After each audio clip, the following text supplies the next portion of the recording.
예. 요한복음으로 다시 돌아왔습니다. 지난번 요한복음 설교에서는 본문 바로 앞에서 예수님께서 안드레와 만나는 장면이 있었죠. 세례 요한이 그의 제자 안드레와 또 다른 한 제자에게 예수님이 지나가시자 보라 하나님의 어린 양이로다 하는 그 한마디를 했을 때 제자들이 예수님을 따라서 나섰습니다. 얼마나 평상시에 집중해야 될 사람이 내가 아니라 내 뒤에 오시는 분이라는 사실을 말해왔으면 그 한마디에 제자들이 자기를 떠나서 예수님을 향해서 갔을까 하는 이야기를 통해서 자기에게 집중하지 않고 예수님을 만나게 하는 사람이 된다는 일이 얼마나 중요한 일인지를 우리가 생각해 보았었죠. 그 예수님을 따라 나선 안드레는 하룻밤 사이에 예수님과 함께 지내고 난 다음에 하룻밤 사이에 깊은 변화를 경험하고 내가 메시아를 만났다는 얘기를 온 동네에다 전하기 시작했습니다. 그리고 베드로를 데리고 왔죠. 예수님께서 베드로에게 너는 시몬인데 앞으로 베드로라 할 것이다 라고 말을 하게 되죠. 그리고 그 다음 날 갈릴리를 가시다가 빌립을 만나셨습니다. 그리고 빌립을 부르셨죠. 빌립이 왜 그렇게 빨리 예수님의 제자가 되었는지는 알 수 없지만 안드레와 베드로와 같은 동네 사람이라는 말이 우리들에게 단서를 줍니다. 같은 동네 살다 보니까 그들의 하는 말도 들었을 것이고 그들에게 일어난 변화도 보았겠죠. 빌립은 예수님께서 자기를 불러주시니까 그분을 만나고 온 사람들이 다 우리가 메시아를 만났다 그러면서 막 흥분해 하는데 그분이 자기를 불러주니까 너무 흥분해서 좋아하면서 나다나엘에게로 갔습니다.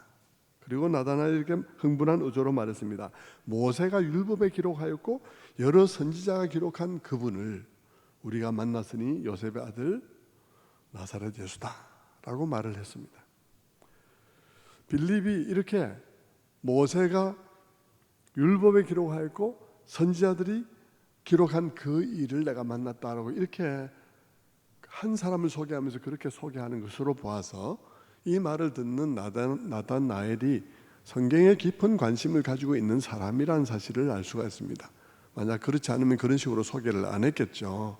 관심사가 따로 딴 데 있으면 다른 방식으로 소개를 했을 텐데 그렇게 소개하는 것으로 봐서 나다나엘은 성경을 깊이 묵상하는 그러면서 메시아를 기다리는 사람이었다는 사실을 우리는 알 수가 있습니다. 이 소개 자체에서 우리는 책 냄새, 묵상 냄새 이런 것들을 맡을 수가 있습니다. 그런데 이 나다나엘의 반응은 뜻밖에도 엄청나게 냉소적이에요. 엄청나게 냉소적이죠. 나사렛에서 무슨 선한 것이 나겠느냐. 여러분, 이건 굉장히 냉소적인 거예요. 나사렛에 누가 살았든지 간에 나사렛에서 어떤 역사가 있었든지 간에 깡그리 그냥 매도해버리고 냉소해버리는 아주 교만한 냉소적인 말인 것이죠. 물론 나사렛은 중요하지 않은 곳입니다. 얼마나 중요하지 않은 곳이냐 그러면 이때까지 나사렛이라는 이름은 성경에는 물론이고 탈무드 같은 이런 유대인의 서적 속에 나사렛이란 지명 자체가 등장한 일이 거의 없을 정도로 나사렛은 무시되는 동네였습니다. 그러니까 그는 그런 곳에 대한 그 무시하는 마음을 갖고 그런 곳에서 메시아가 어떻게 나올 수 있냐 하는 이야기를 이렇게 매몰차게 한꺼번에 뭉뚱그려서 그냥 매도해버리는 것이죠. 나사렛에서 무슨 선한 것이 나겠느냐. 어쩌면 그는 그렇게 말함으로써 그 자신이 잘난 체하고 있을지도 모릅니다. 사람들은 누구나 다 죄인인데요. 죄인이 자기의 죄성을 드러내는 방식은 사람마다 각각 다릅니다. 그런데 어떤 사람들은 이런 방식으로 자기의 죄성을 드러내죠. 누군가 남에 대해서 비난함으로써 내 자신이 우월한 존재인 양 생각하는 죄인의 버릇들이 있습니다. 남들을 냉소하고 비난하면서 사실은 자기는 그것과 반대인 것처럼 착각하는 것이죠. 무언가 자기의 삶의 내용이 있고, 그리고 그런 자기 삶의 어떤 변화됨, 인격의 변화됨이 있고, 그래서 그런 삶의 내용과 인격의 됨을 바탕으로 해서 그런 내용을 가지고 내가 내 정체성을 인식하는 것이 아니라, 남에 대한 비난을 막 강도 높게 하면서 막 날카롭게 비난하면서 그 비난을 통해서 나는 그런 사람이 아니라는 정체성을 의외로 갖는 사람들이 많다는 것입니다. 자기는 전혀 내용으로는 그런 사람이 아닌데 비난하면서 자기가 그런 사람인 줄로, 그 반대의 사람인 줄로 착각하는 그런 사람들도 굉장히 많은 것이죠. 남을 비난의 강도를 높임으로써 가장 냉소적으로 코멘트를 함으로써 자기는 개혁적인 사람인 것으로 착각하는 것입니다. 마치 그 반대의 인물인 양 착각하는 것이죠. 자기의 정체성을 삶의 내용이 아닌 자기 입에서 나오는 날카로운 비판을 갖고 내가 그런 사람이 아니라는, 그 반대쪽의 사람이라는 정체성을 가지는 사람들이 너무나 많은 거예요. 저는 오늘 우리 사회의 모습이 그와 매우 흡사하다, 이런 현상이 지나치다, 저는 그렇게 생각합니다. 우리 사회의 갈등의 골이 매우 깊죠. 그런데 너무나 위선적이에요. 너무나 위선적이에요. 우리 사회는 기본적으로 어떤 사회든, 어느 사회든 우익과 좌익이 없는 사회는 없습니다. 우익만 있는 사회가 있을 수 없죠. 좌익만 있는 사회도 있을 수 없습니다. 그래갖고 제대로 사회가 될 수가 없죠. 어느 사회나 우익이나 좌익이 다 있을 수 있는데, 각자 상대방을 공격하지만 자기 자신도 돌아보면서 올바른 좌가 되고 올바른 우가 되려고 하는 것이 아니라 서로가 상대방에 대해서 극한의 비난을 하면서 자기의 정체성을 그것인 양 착각하는 그런 경향이 우리 사회에 너무 깊다는 것입니다. 상대방에 대해서 더 매몰차게 냉소적이고 더 가혹하게 비판하고 공격적일수록 자기는 그런 사람이 절대 아닌 것인 양 스스로 착각하는 자기 기만에 빠져 있는 사람들이 너무 많습니다. 좌측을 공격하는 우측은 언제나 자기 자신들이 생각해야 돼요. 내가 우측에 서 있다는 것은 내가 굉장히 개인주의적인 바탕 속에 있으며 그것이 얼마나 이기주의적일 수 있는지에 대해서 나를 세우고 자기 자신의 이 가치가 오늘날처럼 변화된 이 시대 상황 속에서 어떻게 공동체를 함께 살리는 가치가 될 수 있을 것인지에 대해서 자기 자신을 살펴봐야 합니다. 이 자유주의적이고 이 개인주의적인 것이 바탕이 되어져 있는 나의 생각이 이 변화된 사회와 환경 속에서 이 공동체를 어떻게 건강하게 살려갈 것인지에 대해서 어떤 도움이 되고 있는지에 대해서 나를 세우고 자기를 관찰해야 됩니다. 그리고 우측을 공격하는 좌측은 자신들이 얼마나 인간의 죄성을 무시한 채 이상만 내세우기 쉬운지, 그래서 인간의 본성 때문에 말만 아름답지 작동이 안 되는 시스템을 구축하려고 할 가능성이 얼마나 높은지에 대해서 자기 자신을 관찰해야 되는 것입니다. 그리고 자신들이 내세우는 바로 그 이념이 나의 삶, 자기 자신의 삶에 있어서조차, 개인적인 삶에 있어서조차 작동이 안 되고 있다는 사실에 대해서 직시를 해야 되는 것입니다.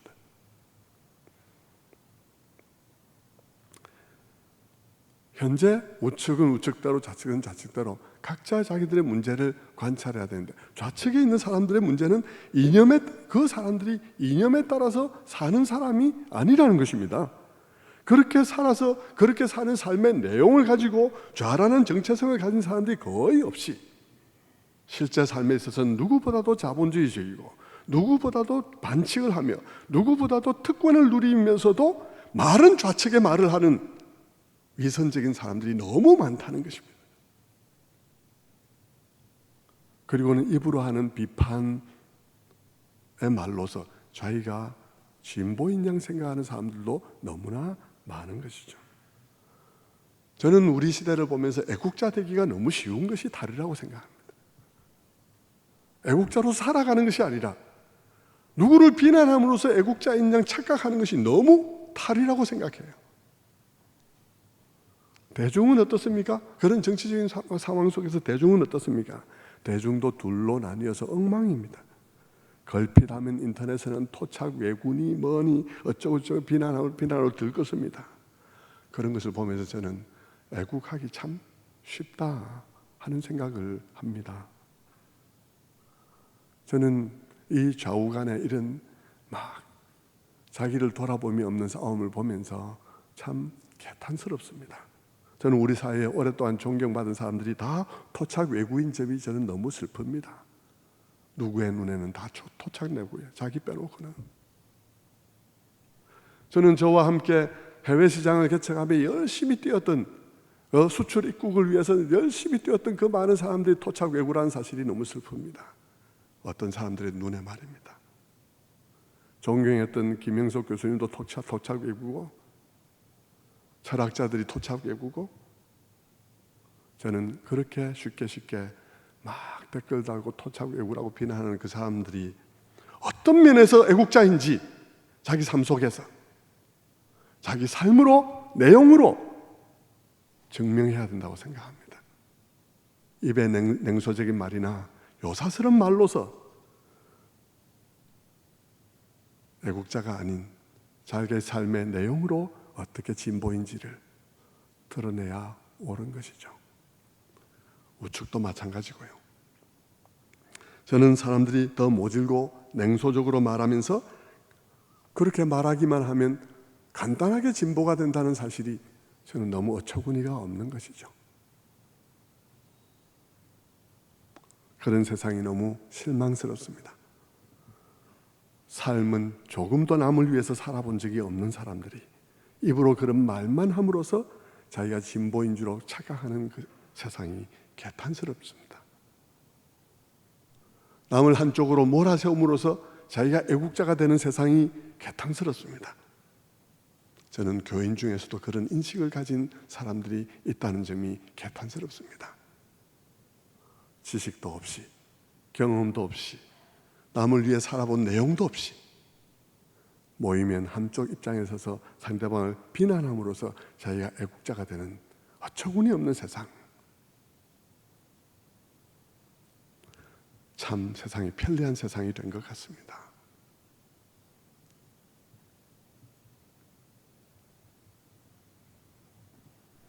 나는 우리 사회가 이렇게 어리석지 않았으면 좋겠습니다.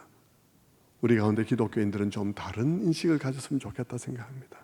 기본적으로 양심을 가져야 되겠다 생각해요. 보수든 진보든 나의 가치로 이 공동체에 진정으로 나의 삶으로 기여할 수 있는지에 대해서 깊이 생각해야 할 것입니다. 그래 그것이 국가에 도움이 될 것입니다. 진정 자기를 돌아보고 양심적인 진보가 되고 양심적인 보수가 된다면 모두가 다 공동체에 도움이 될 것입니다. 그러나 위선적인 진보가 되고 위선적인 보수가 된다면 아무짝에도 도움이 되지 않겠죠. 권력을 누가 쥐든 결과는 마찬가지입니다. 성도 여러분, 여러분이 보수적인 입장에 처해 있습니까? 남을 비난하는데 열을 올리지 말고 그 보수가 어떻게 공동체에 도움이 될 수 있는지를 삶으로서 증명을 하십시오. 자본주의 그 말대로 자본이 주인이 되지 않고 어떻게 인간이 주인이 될 수 있는지를 증명을 하십시오. 여러분의 삶으로. 여러분이 좌측에 있습니까? 진보라고 자처하고 있습니까? 어떻게 여러분이 삶 속에서 진보인지 여러분의 삶으로 증명을 해야 할 것입니다.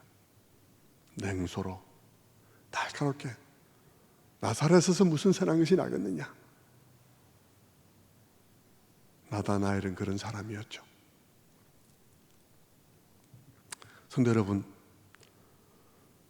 오늘 우리 시대에는 세상의 나다나엘들이 기독교에 대해서 똑같은 얘기를 하고 있습니다. 개독교에서 무슨 좋은 게 나겠냐? 개독교에서 무슨 좋은 게 나겠냐? 한꺼번에 기독교 역사가 어떻게 되었는지, 역사상 기독교는 무엇을 해왔는지, 기독교 신앙이 무엇인지 아무것도 모른 채 그저 대중에 영합해서 매스컴이 뭐 어떻게 하니까 내용도 모른 채, 저는 사실 매스컴에서 보도하는 많은 것들 보면서 참 우리가 반성해야 될 점도 많다고 생각하지만 많은 부분은 너무 매스컴이 모르고 피상적으로 자기 입장에서 얘기하고 있다는 사실을 보면서 저런 식으로 무책임하게 보도해도 되는지에 대해서 정말 의문을 가질 때들이 너무나 많습니다. 그런데 그런 대중과 매스컴에 영합해서 세상은 또 기독교에 대해서 쉽게 말하죠. 기독교에서 무슨 선한 게 나겠냐. 그런데 여러분, 그 자신들이 모르는 거예요. 그들이 지금 살고 있는 그들이 기독교의 엄청난 수혜자라는 사실을 모르는 것입니다. 여러분, 인류 역사상, 인간의 역사상 가장 위대한 사상들, 자유와 평등과 인권과 같은 이런 모든 것들 다 기독교에서 나온 것이에요. 여성의 권리와 이런 것들은 다 기독교에서 나온 거예요. 다 기독교에서 나와서 그 기독교에서 나온 가치 위에서 자기들이 살아가면서 기독교에서 무슨 선한 것이 나오겠냐고 이렇게 얘기하는 이 엄청난 아이러니를 우리는 보고 있는 것이죠. 그렇게 비판함으로써 자기 자신이 마치 지성이 있는 양, 문명이 있는 양 착각하는 것이 세상인 것이죠. 성도 여러분, 우리는 이 나다나엘을 보면서 우리들에게도 나다나엘이, 우리 안에도 나다나엘이 있다는 사실을 보게 됩니다. 그죠? 이게 얼마나 엄청난 이야기입니까? 나사렛에서 무슨 선한 것이 나겠느냐.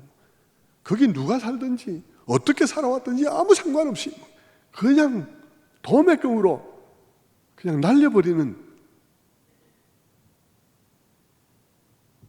개독이 한마디로 도매금으로 다 날려버리고,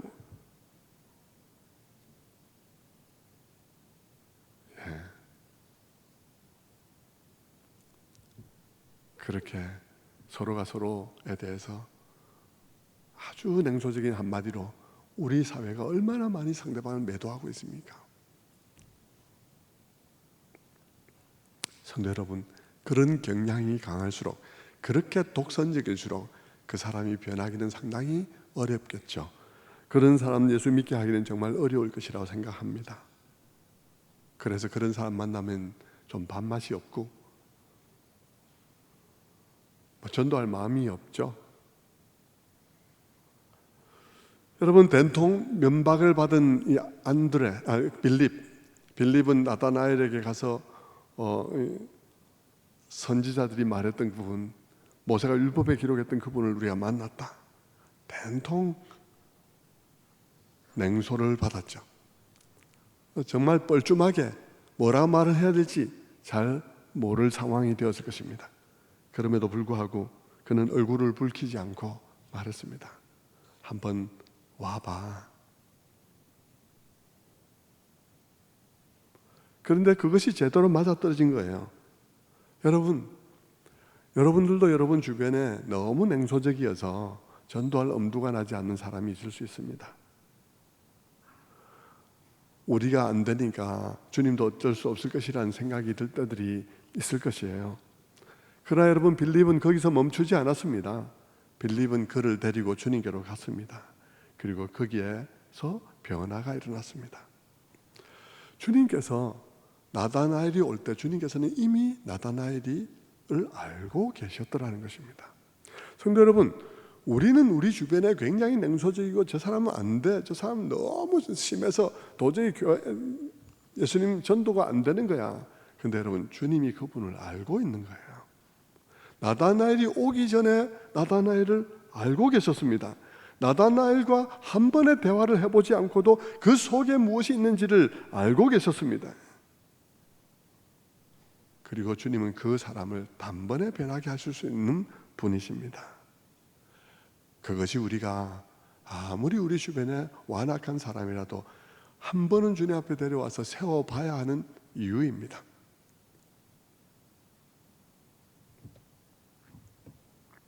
나다나엘은 아주 냉소적이고 강한 사람이었지만 이 빌립의 얘기를 듣고 따라갔습니다.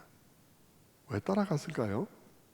냉소적인 그의 말보다도 주님을 만난 그 얼굴이 더 설득력이 있기 때문일 것입니다. 주님을 만난 사람은요 다르거든요. 주님을 만난 사람의 얼굴은 말로 표현할 수 없는 다른 설득력을 가지고 있는 것입니다. 그래서 빌립이 말을 할 때 그 빌립을 따라가게 된 것이죠. 나다나엘이 오게 되자 주님께서 말씀하셨습니다. 보라, 이는 참으로 이스라엘 사람이라 그 속에 간사한 것이 없도다. 보라, 이는 참으로 이스라엘 사람이라 그 속에 간사한 것이 없도다. 나다나엘은 예수님에 대해서 완전 도매금으로 매도를 해버렸는데 예수님은 나다나엘이 왔는데 아주 좋은 말로 말해주었어요. 그가 어떤 상태에 있든지 아마 주님은 그를 가지고 만들어갈 그의 미래를 말했을 것이라고 생각이 듭니다. 참 이스라엘 사람, 간사한 것이 없는 사람으로 그를 만들어 가시려고 했겠죠. 그러나 어쨌든 그 나다나엘에 대해서 좋은 소리를 해주는 것은 나다나엘에게 좋은 것이죠. 사람이 관심을 가지게 되고 호감을 가지게 될 것입니다. 예수님께서는 늘 사람의 미래를 바라보면서 사람을 부르시죠. 베드로를 불렀을 때도 그랬습니다. 너 이름은 게바라, 내 이름은 시몬이니 장차 게바라 하리라, 장차 베드로라 하리라. 미래를 보시면서 예수님께서 그 나다나엘을 부르셨습니다. 베드로를 부르셨죠. 나다나엘도 그렇게 부르시는 것입니다. 여러분, 주님은 있는 그대로 받으셨습니다. 나다나엘의 냉소적인 그대로. 너 방금 뭐라 했어? 나사렛 사람 어쨌다고? 이렇게 묻지 아니하시고, 여러분 야곱 이야기를 우리가 지난주까지 창세기에서 쭉 살펴보았지만 야곱을 대하실 때도 하나님께서 야곱이 얼마나 그 자신의 야곱됨을 버리지 못합니까? 11조를 드리면서도 거래를 하려고 마음 먹고 있는 그 야곱의 모습들이나 정말 말도 안 되는 방식으로 하나님의 것을 하나님께 드리면서 조건을 많이 달고 있는 그런 야곱의 모습들을 우리가 보았죠. 그런데 하나님께서는 그 야곱의 그런 모습에 대해서 이런 반구하지 아니하시고 야곱을 그대로 받으시고 거기서 시작하시잖아요. 동일한 모습을 봅니다. 하나님께서는 나다나엘이 어떻게 냉소적이든지 그를 그대로 받으시고 참 이스라엘로 빚어가시는 그런 일들을 시작하시는 것을 보게 되는 것입니다. 성도 여러분, 하나님께서는 우리도 우리 모습 이대로 받으셨습니다. 우리는 각자 다른 개성을 갖고 있고요, 그 개성도 그냥 순수한 개성이 아니라 오염되고 왜곡된 개성들을 가지고 있어요.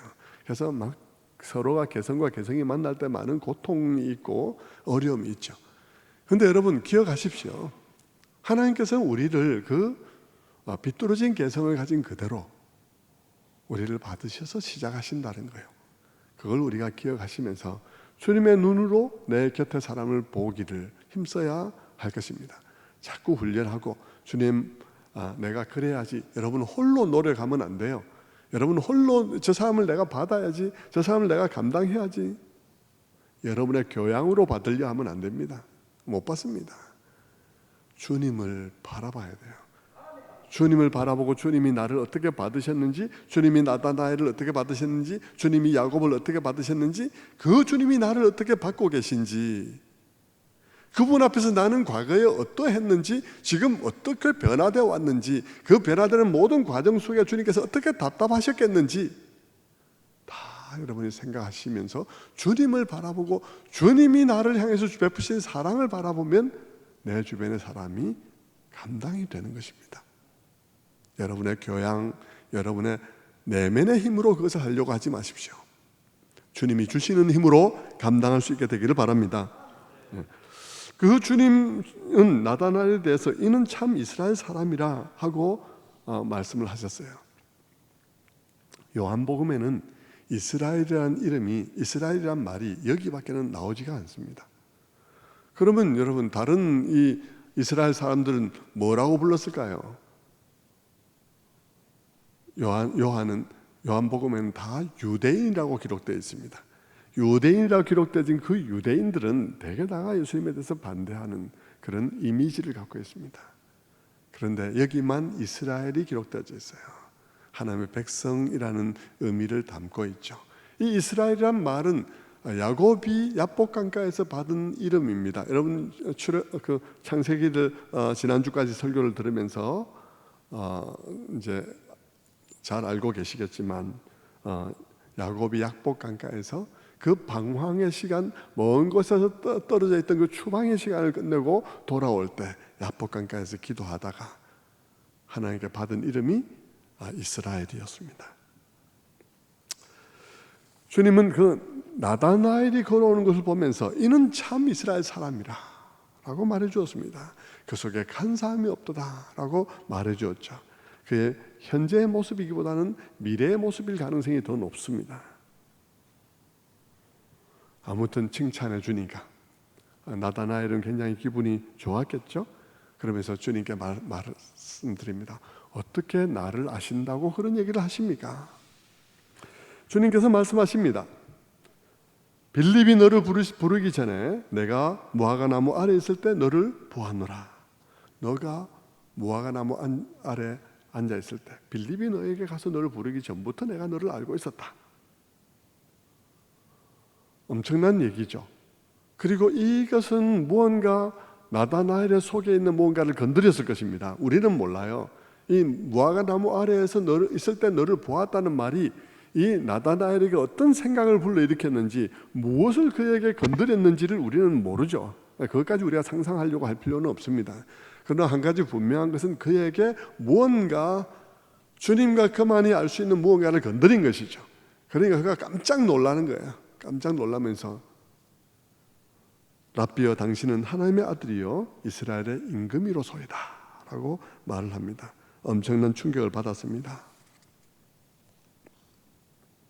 그리고는 주님에 대해서 가지고 있었던 선입견과 편견이 무너졌습니다. 아주 냉소적이었던 그가 예수님에 대해서 당신은 하나님이요 이스라엘의 임금입니다 라고 고백을 하게 됩니다. 성도 여러분, 예수님에 대해서 이 세상에서 예수님에 대해서 냉소적인 사람들이 너무나 많습니다. 우리 이웃 중에도 예수님에 대해서 냉소적인 사람이 너무나 많죠. 그들이 냉소적인 이유가 뭘까요? 그들이 냉소적인 이유는 예수님을 모르기 때문입니다. 모르고 냉소적인 것이에요. 나다나엘도 예수님을 모른 채 냉소적이었습니다. 예수님을 만나기 전에는 그는 냉소적이었습니다. 그런데 그가 예수님을 만났을 때 그의 모든 냉소적인 것과 그의 교만과 그 모든 것은 무너졌습니다. 그리고 예수님에 대해서 당신은 이스라엘의 임금입니다 라고 고백하게 된 것이죠. 성도 여러분, 그러므로 여러분, 우리는 우리 주변에 주님을 만나지 못했기 때문에 냉소적인 사람들을 보면서 만나지 못했으니까 그런 게 당연하다 생각을 해야 될 것이고요. 그러니까 그들이 주님을 만나야 된다는 사실을 기억하시길 바랍니다. 그들을 주님께로 데려와 만나게 할 때에 진정한 만남의 사건이 일어나게 되면 누구든지 다 나다나엘처럼 변화될 수밖에 없는 것이죠. 그러므로 여러분도 우리 주변에 있는 그 냉소적인 사람들에 대해서 주님을 그 사람들을 보면서 냉소적인 사람이라고 제끼지 마시고 주님 만나야 될 사람이라고, 주님 만나면 변할 수 있는 사람이라고 여겨주시기를 바랍니다. 예. 그렇게 당신은 하나님의 아들이요 이스라엘의 임금이로소이다라고 그렇게 말하자 예수님께서 그에게 말합니다. 내가 너를 무화과나무 아래 있을 때 보았다 함으로 믿느냐? 너희가 이것보다 더 큰 일을 보리라 라고 말씀하시죠. 이 나다나엘이 예수님을 보면서 깨닫고 뭔가 마음에 딱 부딪히고 주님과 자기만이 아는 무언가에 딱 부딪혀서 깨어졌을 때, 주님께서 깨어져서 고백할 때 예수님께서 말씀하십니다. 네가 지금 아는 게 다가 아니야. 더 큰 일을 봐야 해. 너가 지금 아는 것은 너무 조금이야. 더 큰 일을 봐야 해 라고 말씀하시죠. 그러면서 주님께서 말씀하시기를 진실로 진실로 너희에게 이르노니 하늘이 열리고 하나님의 사자들이 인자 위에 오르락내리락 하는 것을 보리라. 그렇게 말씀하십니다. 성도 여러분, 여러분은 제가 왜 요한복음 1장을 설교하다가 바로 이 본문 앞에서 멈추고 창세기를 갔다 왔는지를 아시겠죠? 이 얘기가 지금 무슨 얘기입니까? 이 얘기가 야곱의 꿈사다리에 관한 얘기를 하고 있는 것입니다. 지난 시간에 우리는 야곱의 꿈사다리 이야기를 살펴보았는데요, 그때 야곱은 야비한 방식으로 삶을 살아가다가 스스로 자기의 삶을 안전하고 복되게 만들려고 노력하면서 야비한 방식으로 자기 삶의 안전과 기쁨과 의미와 이런 것들을 만들어 보려고 추구하다가 그는 자기 삶을 다 망쳐버렸죠. 그리고는 그는 자기 형 에서의 한 맺힌 원한을 사서 그는 그 에서의 칼을 피해서 외삼촌 집으로 도망가던 중이었습니다. 모든 것이 실패로 끝나고 약속의 땅에서도 쫓겨났고 이제는 부모의 집으로 돌아갈 수도 없는 모든 것이 실패한 그런 절망적인 상황, 그 자기 자신의 실패자라는 수치감과 그리고 자기가 그렇게 비도덕적인 삶을 살았다는 것에 대한 자괴감과 그리고 자기는 정말 무가치한 존재라는 그런 느낌과 절망감 속에서 그가 베들에서 누워 잠이 들었을 때 하나님께서는 그 약속의 땅 밖에 내가 쫓겨났구나 생각하는 그 야곱에게 나타나셨던 것입니다. 그리고는 그에게 하늘 사다리를 보여주었습니다. 바로 그것이 하나님과 연결된 곳이고 그 위에 하나님이 서 계시면서 그에게 말씀하셨습니다. 무엇을 말씀하셨나요? 내가 너에게 아브라함의 복을 너에게 다 주겠다. 너가 아브라함의 복을 성취시키는 자가 되게 하겠다고 말했죠. 창세기 28장 13절부터 봅니다. 창세기 28장 13절에 네가 누워있는 땅을 내가 너와 내 자손에게 주리니 내 자손이 땅의 티끌같이 되어 퍼져나갈지며 땅의 모든 족속이 너와 내 자손으로 말미암아 복을 받으리라. 내가 너와 함께해서 네가 어디로 가든지 너를 지키며 너를 이끌어 이 땅으로 돌아오게 할지라. 내가 내게 허락하는 것을 다 이루기까지 너를 떠나지 아니하리라. 하나님께서는 그에게 아브라함에게 약속했던 땅과 자손의 약속들과 너로 하여금 삶의 의미가 복의 통로가 되게 하겠다는 위대한 약속들과 그리고 너를 보호하겠다는 약속과 그리고 너를 이 땅에 돌아오게 하겠다는 약속과 그리고 그 모든 과정 속에 너와 함께 하겠다는 임재의 약속을 주셨습니다. 야곱이 그토록 원했던 것을 다 주신 것이죠. 그가 그렇게 자기 힘으로 그것을 쟁취하겠다고 할 때는 아무것도 그에게 확보된 것이 없었는데 그가 그렇게 남을 속이고 그렇게 빼앗겠다고 마음먹었을 때는 어떤 안전도 없었고 어떤 평안도 없었고 삶의 의미의 어떤 것도 성취되지 않았는데 하나님께서는 그에게 그가 그토록 마음 깊은 곳에서 갈망했던 그것을 그에게 주겠다고 말씀하고 계신 것입니다. 성도 여러분, 하나님께서는 그렇게 하시면서 우리에게 뭘 보여주십니까? 인간이 근본적으로 필요로 하는 바로 그 안전과 근본적으로 필요하는 그 인간의 그 기쁨과 만족과 그리고 삶의 의미와 그 모든 것들이 하나님께로부터 주어지는 것이라고 말씀하면서 동시에 또 뭐라 말하느냐? 그것은 너가 원해서 주어진 것도 아니요, 너가 그렇게 막 남을 속이면서 쟁취하려고 갈망해서 주어진 것도 아니요, 내가 너에게 주려고 작정했기 때문에 주어지는 것이라고, 그것은 은혜로 값없이 주어지는 것이라고 말을 하고 계신 것입니다. 그것이 이 사다리 사건, 하나님께서 그 사다리를 보여주시면서 그에게 말씀해 주신 그것은 야곱이 지금까지 살아왔고 추구해왔고 그렇게 갈망하면서 달려가다가 결국 좌절해버리고 아무것도 얻지 못한 그에게 네가 노력한 그것이 너에게 답이 아니라 내가 은혜로 주는 것이 답이라고, 너에게 베푸는 은혜가, 다시 말하면 내 자신이 너에게 답이라고 하나님께서 대답해 주시는 것이었습니다. 그것이 그 꿈사다리 사건의 의미였죠. 그리고 그 꿈사다리 사건과 야곱의 사건 배후에는 또 하나의 사건이 있는데 그것이 바벨탑 사건이라고 그랬습니다. 야곱의 꿈사다리의 배경에는 바벨탑이 있다고 말씀을 드렸죠. 그 바벨탑은 어떤 사건이었습니까? 그 바벨탑 또한 하나님 없이 인간이 자기의 문명의 능력으로 벽돌을 굽고 역청으로 이렇게 벽돌을 붙여서 올라갈 수 있는 새로운 문명, 새로운 발견, 그 당시의 모든 문명의 능력으로 스스로 삶의 의미와 자기의 이름을 내고 자기의 안전을 도모하려는 것이 바로 바벨탑 사건이었지 않습니까? 그 바벨탑 사건을 통해서 하나님께서 인간이 하나님 없이 어떤 철학으로도 어떤 문명의 능력으로도 어떤 이데올로기로도 네가 얻고자 하는 그것을 얻지 못할 것이라고 말씀하신 것이죠. 여러분, 자본주의가 낙원을 가져올 수 있을까요? 사회주의가 낙원을 가져올 수 있을까요? 자본주의는 굉장히 효율적이지만 많은 개인들이 희생되어야 될 것입니다.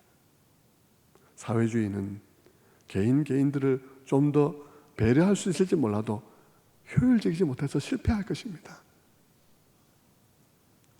인간들이 다 타락해 있거든요. 자본주의 인간도 타락해 있고 사회주의 인간도 타락해 있을 것이거든요.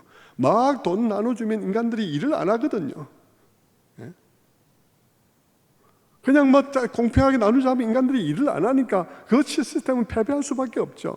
자본주의 막 가서 극단적으로 이익을 추구해서 그래 가면 개인들이 희생될 수밖에 없습니다. 문제는 하나님이 없이는 되는 일이 없어요.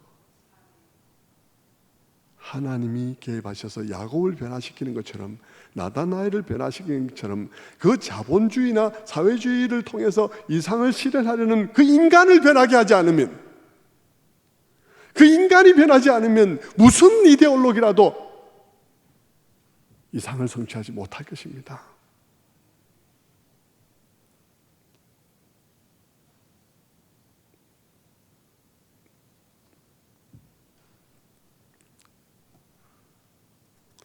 하나님 없이 신의 경지에 이르려는 그 바벨탑은 우리에게 많은 것을 가르쳐 줍니다. 인간이 하나님 없이 궁극적인 안정과 궁극적인 명예와 궁극적인 기쁨과 궁극적인 그런 삶의 의미와 존재감을 확보하려고 아무리 애를 써봐도 주어지지 않는다는 것입니다. 하나님께서 그것을 비웃으셨습니다. 그리고 그 결과는 혼돈이었습니다. 여러분, 인간들이 변하지 않은 채 자기를 돌아보지 않고 하나님 말씀에 비추어 자기를 개혁하지 않은 상태에서는 사회주의도 자본주의도 혼돈으로 끝날 뿐입니다.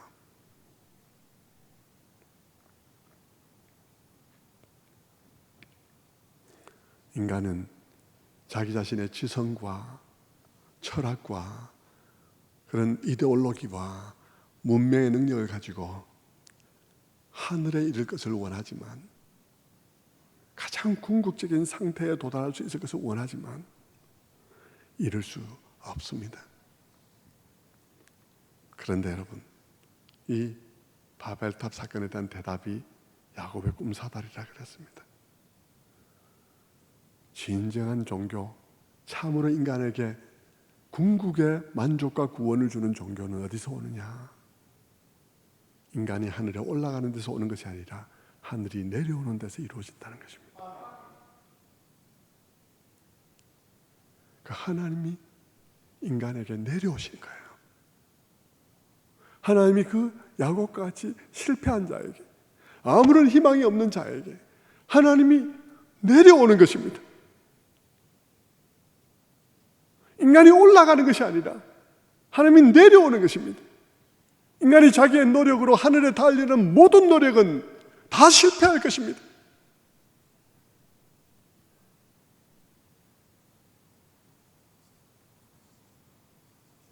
그 꿈사다리는 참된 종교를 보여주는 것이죠. 그 앞에 나온 모든 이야기들은 그것에서 벗어난 경우들을 보여주는 것입니다. 바벨탑 사건은 하나님 없이 인간의 능력으로, 인간의 철학으로, 인간의 이념으로 궁극적인 만족을 구하는 것들이 실패할 것을 보여주고요. 그리고 야곱의 삶은 종교의 이름으로 믿는 가문에 태어났지만 그러나 올바른 기독교, 올바른 여호와의 종교가 되지 못하고 허울만 믿음의 가정일 뿐 삶의 방식은 여전히 바벨탑적인 방식으로 살아가는, 여러분, 이 세상에 교회 모양을 가지고 있지만, 기독교의 모양을 가지고 있지만 내용을 들여다보면 자기의 노력에 의존해서 구원받으려는 많은 잘못된 기독교가 있는 것 같이 그런 모든 것이 답이 아니라고 말하고 있는 것입니다. 그런 모든 것이 답이 아니고 이 하늘 사다리가 보여주는 것은 하나님 없이 궁극을 추구하는 바벨탑도 실패하고 하나님의 이름으로 자기 마음대로 욕심을 추구하고 자기 자신의 어떤 힘을 의지해서 하려는 그런 유사 기독교도 실패하고 오직 복음은 한 가지, 하나님의 은혜로 되는 것이다. 온전히 하나님의 은혜로만 되는 것이다. 복음은 우리가 우리의 노력으로, 우리의 수양으로, 우리의 모든 것을 능력으로 궁극에 이르려는 것이 아니라 오직 하나님의 은혜로, 그분의 은혜가 나를 찾아와서 나를 변화시켜서 나를 구원하는 그런 방식이란 사실을 보여주는 것이 야곱의 사다리였던 것입니다. 그러면서 예수님께서 말씀하시죠. 네가 그것을 더 큰 것을 보리라.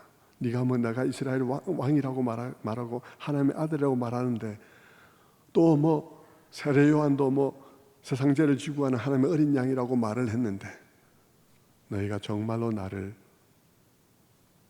알아서 하는 말이냐? 더 큰 것을 봐야 될 거다. 그것이 뭐냐?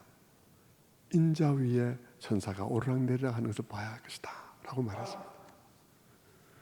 야곱의 꿈 사다리에서는 사다리 위에 천사가 오르락내리락 했는데 예수님께서 말씀하시기를 살짝 바꾸어서 인자 위에 오르락내리락 할 것이라고 말을 했어요. 인자란 말도 참 복잡한 말인데요, 그 얘기를 지금 할 새는 없고 어쨌든 예수님을 가리키는 말입니다. 사다리 위에 오르락내리락 할 것이라고 했는데 예수님은 더 큰 것을 봐야 한다. 인자 위에 오르락내리락 하는 것을 봐야 할 것이다. 무슨 말입니까? 예수님의 죽음을 가리켜 말하는 것입니다. 주님의 십자가를 가리켜 말하는 것입니다. 주님의 십자가가 바로 그 사다리라는 것입니다. 주님의 십자가가 하늘과 땅을 이어주는 사다리라는 것이죠. 주님의 십자가에 매달린 주님이 하늘과 땅을 이어주는 중보라는 것입니다.